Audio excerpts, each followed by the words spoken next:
So a few weeks back, I was talking to you about a book that I had been going through and reading by a guy named Gerald Coffey. And Gerald Coffey was a POW in Vietnam. He was a fighter pilot that got shot down. He was talking about his experiences of how he got through that whole experience. And one of the guys that he really looked up to and admired during this experience was a guy named James Stockdale. And I'm actually reading one of James Stockdale's books right now, and it's awesome. It's really, really good.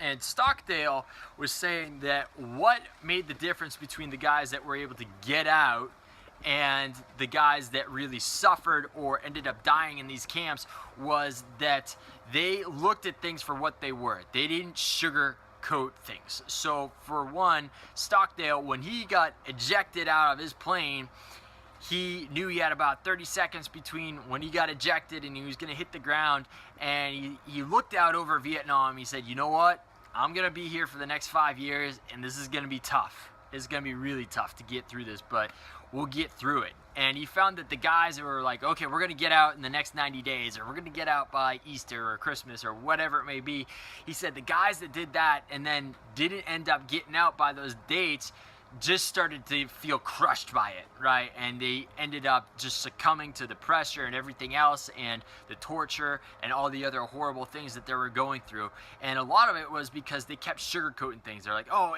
we'll get out by this time, or this is going to happen, or whatever it may be. And Stockdale looked at it the opposite way. He's like, this is going to be tough, it's going to be hard, but this is a great way for us to persevere and do the best that we can.